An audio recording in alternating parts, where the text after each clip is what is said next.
Things I can do to help myself. I can pull his ass down. Soft! Soft! Soft! Freaking come up and strike him and hit him. I've got to be able to immediately do this. Freaking do what you got to do. When we get this fixed, we're going to be pretty dang good. It's all within our control. We are the only thing that matters. Compete on three. 1, 2, 3. Compete. You're a head football coach. You're paid to win games. But a lot of this job has to do with off the field. You take this job, and I think a lot of the national perception is why. I'm the son of a high school football coach and minister, and I don't know if those two things could ever blend together as well as they blend here. And obviously there's challenges. I was the third head coach in a year. That's tough. And so, building some connections and building relationships and setting sort of the standard of how we were going to do things, that was a challenge. And then obviously navigating the waters of Baylor football and all the things that have happened, and dealing with the issues of sexual assault and gender violence. Those were obviously at the forefront of everything that we did. And I'm hopeful that 4 or 5 years from now, people will look back and say, Baylor really went through a hard time. They made some mistakes, but Dr. Livingstone, the regents, Mac Rhodes, and hopefully Matt Rhule, they stepped in and they did a nice job of moving forward. You'd mentioned you're the son of a preacher and a football coach, and I happen to notice Dad down at practice. Tell us about how Dad got here. When I was in Philadelphia, and my dad came down at Temple. He came down for like 2 weeks before we played Penn State, and we beat Penn State, first time in 74 years, 41 tries. So the last year I said, maybe you should come down full time. I mean, you seem to be a good luck charm. And so my mom and him moved down here, and my dad's gonna be here through the football season.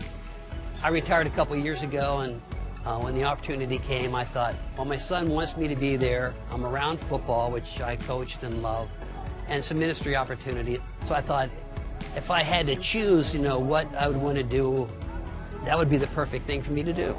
He talks about fatherhood. He's out at practice. He kind of keeps an eye on little things for me. He sits here with us sometimes when we watch film. It's a blessing for me to have my father around. I think it's a blessing for our kids to see my relationship with my father, to see my relationship with my son. Many come from great families, but some might not have had a father.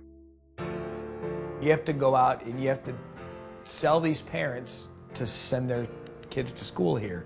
How were you able to look a parent in the eye, sell the parent and the kid that Baylor was the right spot? And all I want to know as a parent is that the people that are coaching my kids care about my kids. And so hopefully as we've gone through this process, the parents feel that way about us. Study football. Study school, study football. Study school, study football. Do everything right because everything counts, man. Do everything right because everything counts. Not only did you have to recruit new players, you had to recruit players that were already in-house. Yeah. How? I think about Taylor Young. Taylor had graduated and he was leaving and just kind of wanted a fresh start.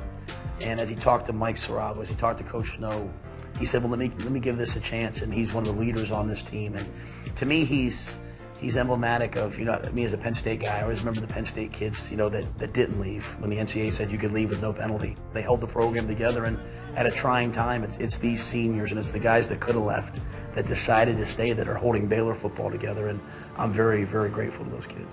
Any transition is turbulent.